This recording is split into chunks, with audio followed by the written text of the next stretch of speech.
อุดมรุ่งเรืองงามตาเจ้าน้อยบุญทาวงศาข้าหลวงปวงเชียงใหม่ปกครองหัวเมืองฟ้าทุ่มเทแรงกายแรงใจทุกชาติพันธุ์รวมใจรักษา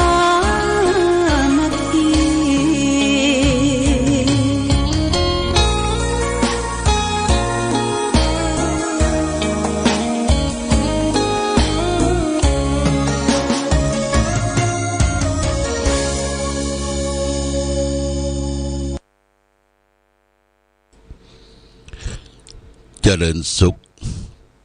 ศรัทธาสาธุชนญาติโยมท่านพุทธบริษัททั้งหลายวันนี้รายการธรรมประทีปส่องต่างก็ได้มาพบปะกับพ่อแม่พี่น้องศรัทธาสาธุชนญาติโยมแห่งครั้งหนึ่งวันนี้เป็นวันอังคารที่15เดือนสิงหาคมพุทธศักราช2566ซึ่งตรงกับเดือน10เหนือแรม14ค่ำญาติโยมแรม14ค่ำวันพุธนี้จะเป็นเดือน10ดับ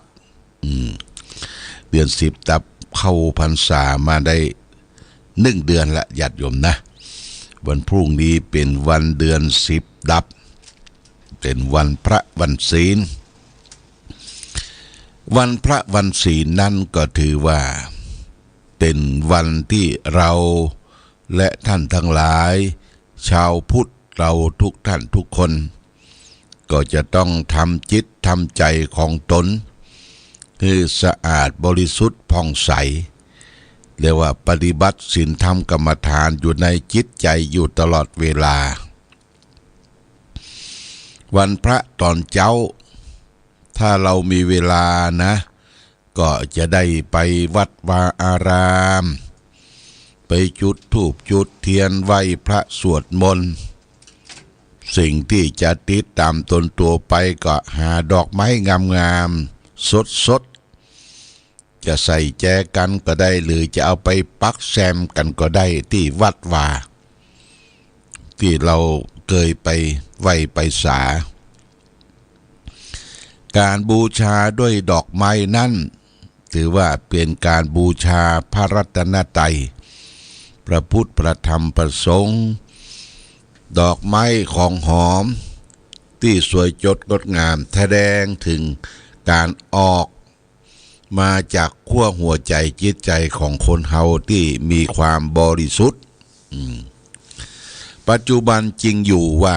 เฮาเอาดอกไม้ไปถวายพระบูชาพระส่วนมากก็จะเป็นดอกไม้ที่บะเหี่ยวบะแห้งคือดอกพลาสติกพลาสติกมันบะเหี่ยวบะแห้งแต่นั่นแหละก็ได้อยู่ญาติโยมได้อยู่แต่ว่าความชุ่มชื่นธรรมชาตินั่นมันรู้เหมือนจะห่อเหี่ยวไปหน่อย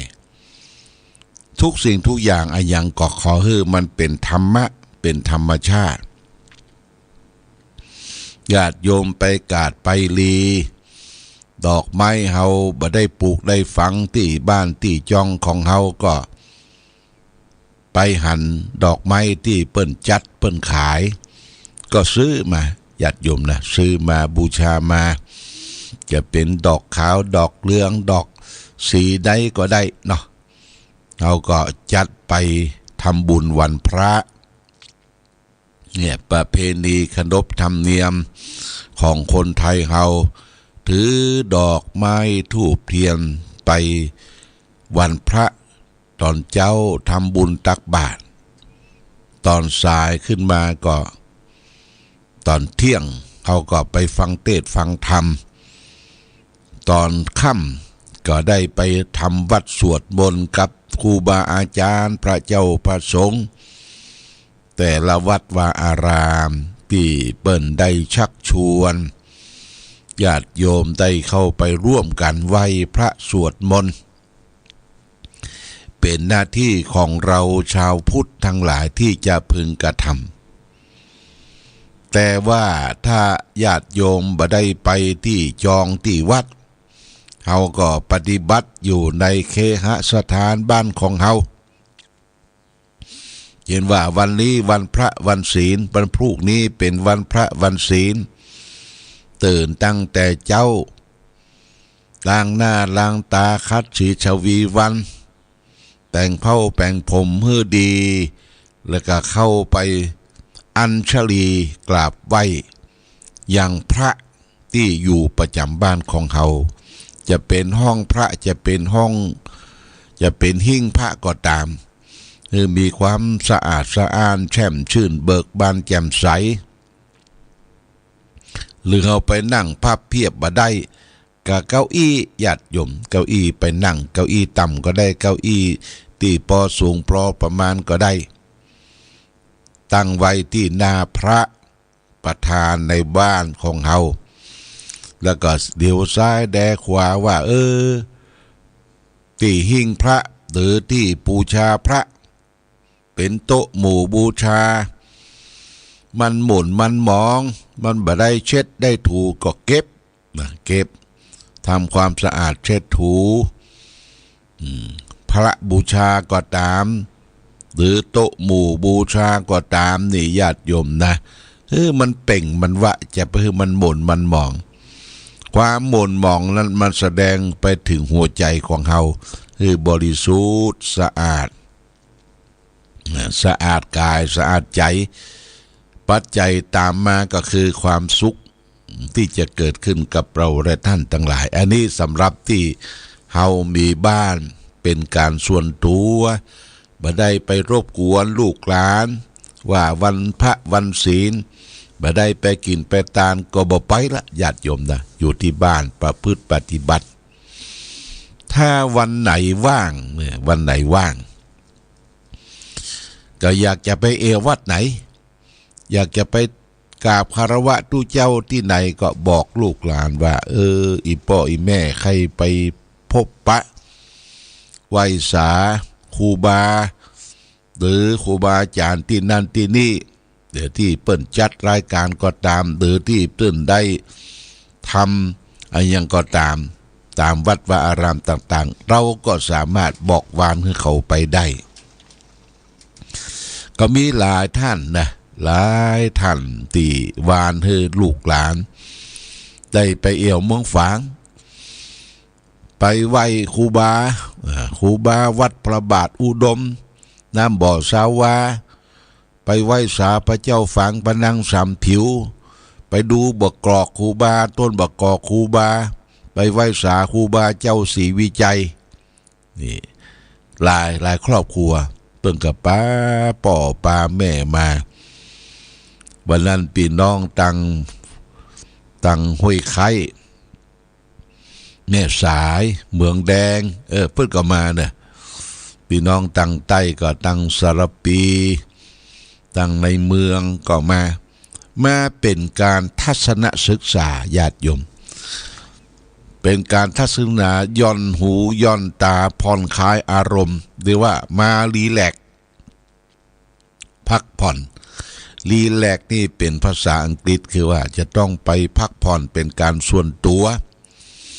เอาไปนี่เอารถส่วนตัวไปที่ลูกหลานว่างลูกหลานก็ต้องเข้าใจตัวพ่อแม่อยากจะไปไหนในบรรปลายชีวิต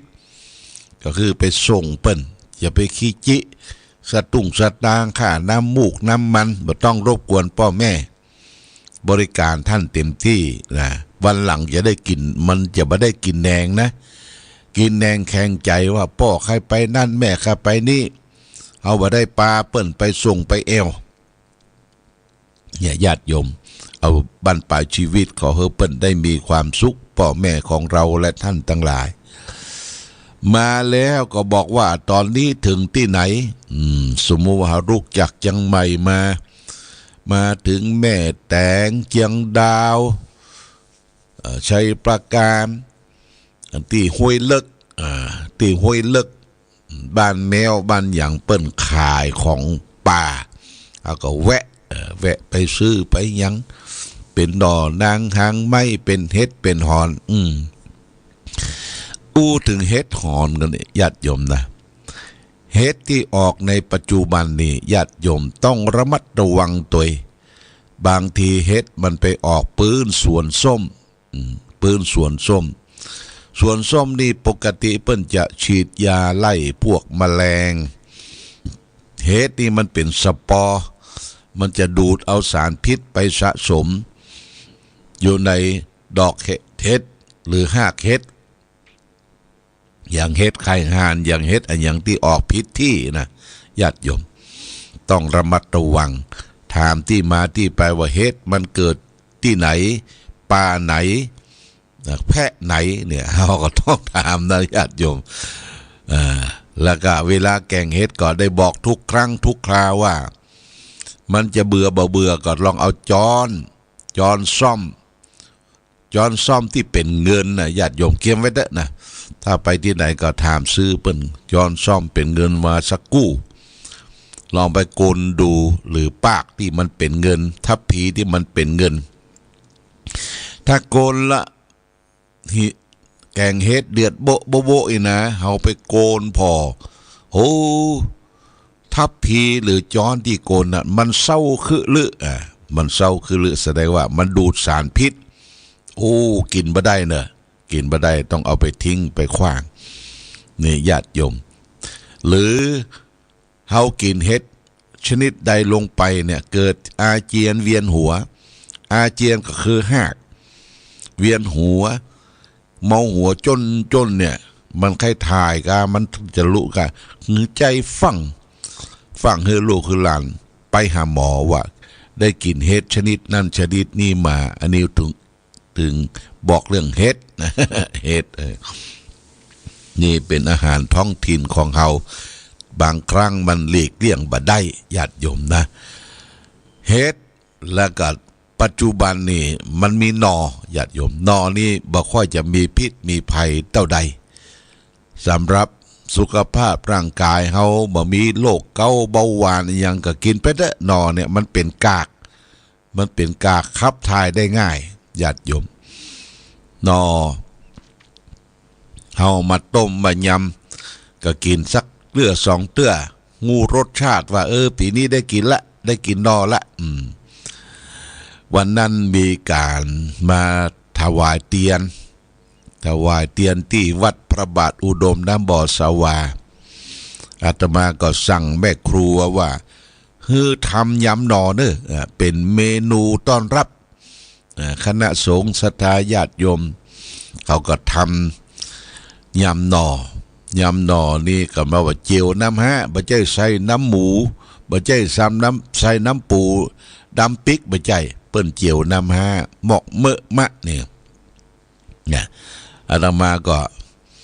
โรคเบาหวานก็มีโรคเกาต์ก็มีก็ใส่ไป 4-5 กรัมคือมันหูรสชาติ ของนอนี่บ่ใช่เสาะหาได้ง่ายๆนะญาติโยมจะต้องไปเสาะไปกุ่นไปหาบอกว่ามดบอกว่าแมงบอกว่ามดงาม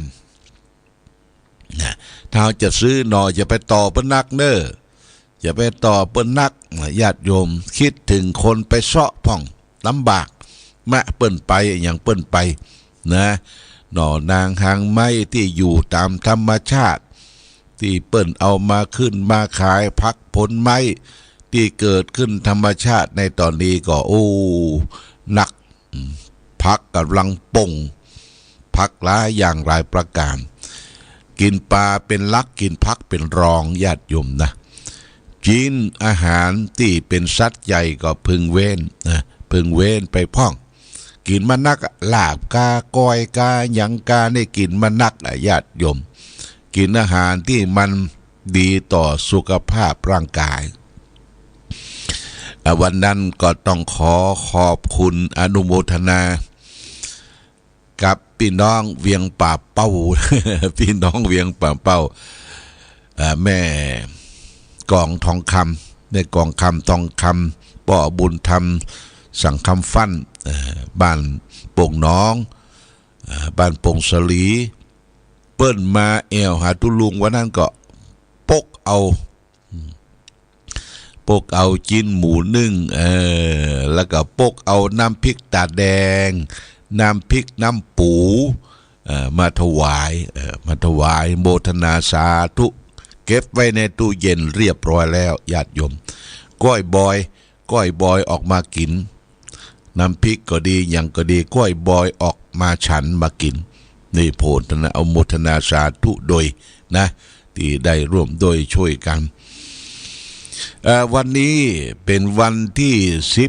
15ญาติโยมนะวันพรุ่งนี้ก็เป็นวันที่16ก็เป็นวันความหวังของคนไทยหวังร่ำหวังโรยถูกหวยโรยเบอร์แต่นั่นแหละต้องเตือนกันไว้เตือนสติไว้จะไปถลำตัวนักจะไปเล่นนักนะกำฝันแน่แต่บ่แปะเลขหมุนจังไม่ละปูนเรือก้าเตียวก้อมโอ้ญาติโยมบางคนนี่เล่นแตะเล่นว่าเนาะอันนั้นก็จะออกอันนี้ก็จะออกเกิดไว้หมดได้นะมันไปขี้ไปเยี่ยวไปได้เกิดไว้หมดละแต่มันบ่ออกญาติโยมเลขกำฝันแน่แต่บ่แปะเลขหมุนจังไว้ละปูนเรือก้าเตียวก้อมเล่นปอหายง่อม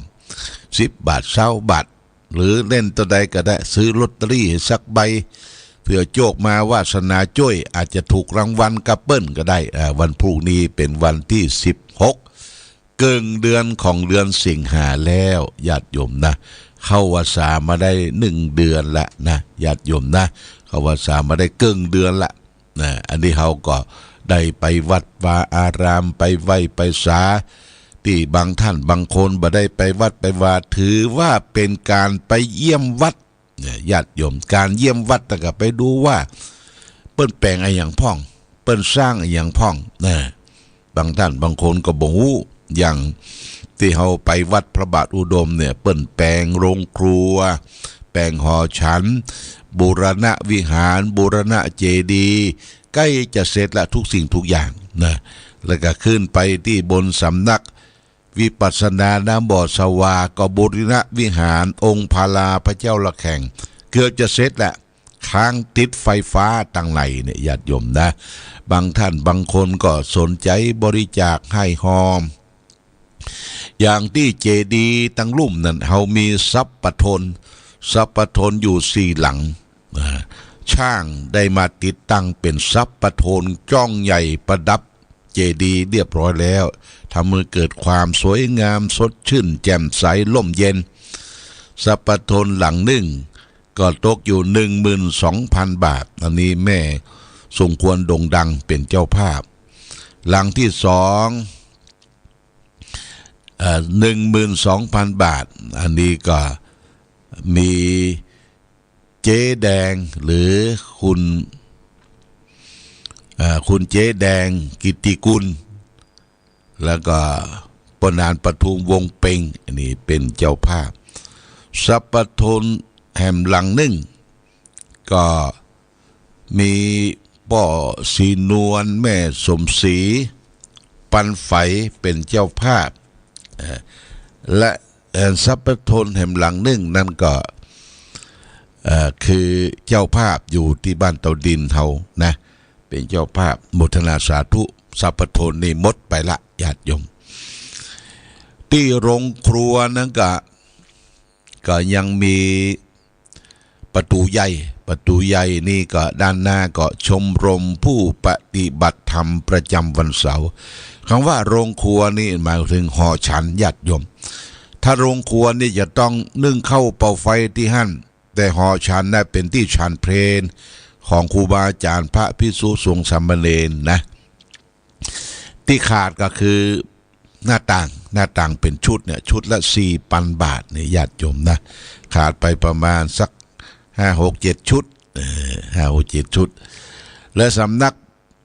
ปฏิบัติธรรมวิหารองค์พลาพระเจ้าละแข่งประตูใหญ่ประตูข้างทั้ง2 ประตูเนี่ยมีเจ้าภาพแล้วญาติโยมแล้วก็ขาดหน้าต่างก็ เหลือประมาณ 4-5 ชุดเช่นเดียวกันชุดละ 4,000 บาทนี่ถ้าใครสนใจอยากจะเป็นเจ้าภาพเจ้าศรัทธาตุลุงก็จะเขียนชื่อศรัทธาไว้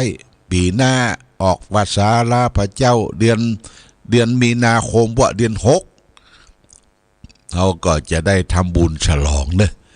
ฉลองวิหารพระลาพระเจ้าละแข่งฉลองหอฉันโรงครัวฉลองการบูรณะวิหารบูรณะอุโบสถทุกสิ่งทุกอย่างเทวบุตรเทวดาที่เรารับเป็นเจ้าภาพมานะเขียนชื่อหมดนะญาติโยมนะนี่ก็แจ้งความจำนงประสงค์มาได้ก็ขออนุโมทนาสาธุทุกท่านที่ได้เป็นเจ้าภาพกันไปแล้ววันนี้จะเอาธรรมะมาฝากคือแก่ศรัทธาสาธุชนธรรมะที่มาฝากวันนี้ว่าด้วยพระกถาพระกถาหรือพลกถาเนี่ยว่าด้วยกำลังสองญาติโยมกำลังสองคนเฮาต้องมีกำลังถ้าหมดกำลังและญาติโยมโอ้หมดกำลังเนี่ยอย่างบ่ได้ทำอย่างบ่ได้คิดอย่างบ่ได้พอมาหมดกำลังพระกถาวันนี้ว่าด้วยกำลังสองพระพุทธเจ้าตรัสในพระไตรปิฎกเล่มที่20หน้า200หน้า623ปฐมปณศาสตร์นะพระองค์ได้ตรัสว่าปฏิสังขาเนภละพลังกำลังการพิจารณาวิบากกรรมในภพนี้และภพหน้า2ภาวนาภระกำลังการเจริญในโพชฌงค์7นี่ตัดอยู่นะโดยตัดเป็นภาษาบาลีว่าเทวมานิภิกขเวภรานิกตมานิเทวะปฏิสังขานะภรัญจะภาวนาภรัญจะแปลว่าดูก่อนภิกษุทั้งหลายกำลังมี2อย่างนี้2อย่างคืออะไรบ้างคือปฏิสังขาระภระกำดงด้วยการพิจารณา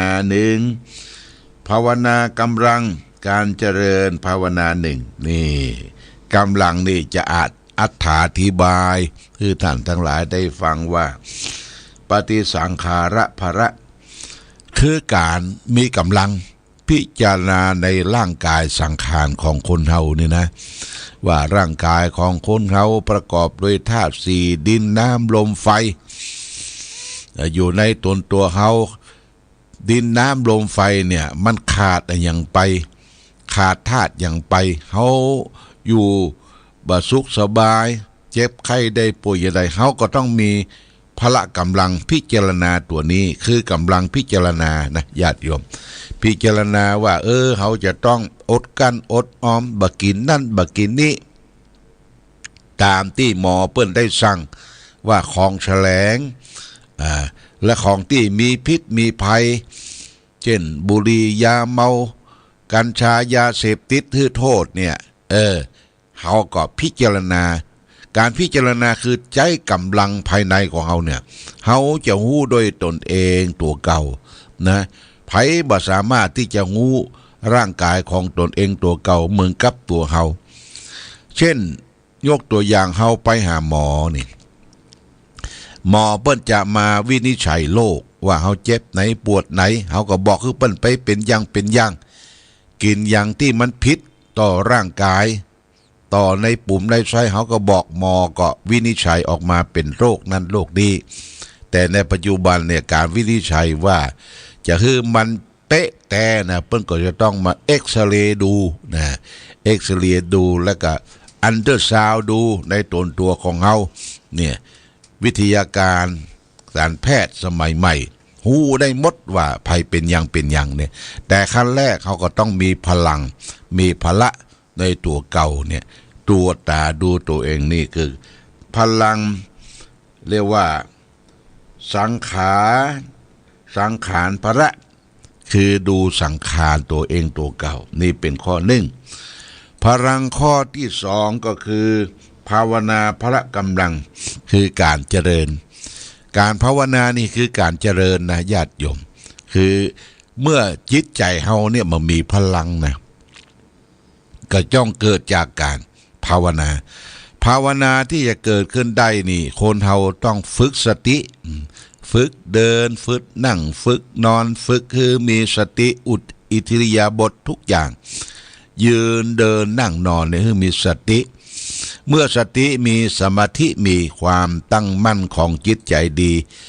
เมื่อสมาธิดีความตั้งมั่นของจิตใจดีแล้วตัวภาวนานี่มันจะเกิดนะญาติโยมตัวปัญญามันจะเกิดตัวปัญญาเนี่ยคือการได้การเจริญมีกำลังตั้งการเจริญภาวนาเนี่ยเพราะฉะนั้นเขาจะหันหนังจีนที่เปิ้นเอาดาบมาสู้กันนี่นะคนหนึ่งคนใดพังเผลอถูกดาบไปหรือถูกฝ่ามือไปเนี่ยคนนั้นก็จะสลบจะเจ็บไข้ได้ป่วยแต่มีพระเอกกับนางเอกใจพลังญาติโยมใจพลังเอาฝ่ามือเนี่ยมาหางหลังก็ดีมาหางที่เจ็บก็ดีเนี่ยคือคนเฮานี่มีพลังนะญาติโยมถ้าพลังเฮาบ่มีทางจิตใจเฮาเนี่ยจิตใจเฮาบ่ได้ฝึกบ่ได้ฝนบ่ได้อบรมบ่ได้เจริญภาวนาปล่อยให้จิตใจปล่อยไปตามยถากรรมความเป็นอยู่ญาติโยมบ่รวมพลังจิตใจแล้วก็ทำให้เฮาเนี่ยบ่มีพลังในตัวพลังในตัวนี่บางทีลูกหลานเฮาเจ็บไข้ได้ป่วยหกคเมนเตนากาหกล้มมีบาดมีแผลที่ไหนเฮาก็ว่านี่อีพ่ออีแม่จะเป่าเฮ้อที่จริงที่เป่าที่อย่างกับมีนะโมตัสสะภะคะวะโตพัวเทคเขาใส่นี่คือเป็นพลังนะญาติโยมคาถาอาคมที่เฮาเฮียนมานะมันเป็นพลังสำหรับที่เฮาได้เจริญเนี่ยพลังจะเพิ่มมันขาดพลังนี่เกิดขึ้นด้วยตนเองพลังการภาวนานี่ญาติโยมฝากไว้คนเฮาต้องมีพลังตั้งสองอย่างคือพลังตั้งธงชาติและเพลงชาติไทยเป็นสัญลักษณ์ของความเป็นไทยเราจงร่วมใจยืนตรงเคารพธงชาติ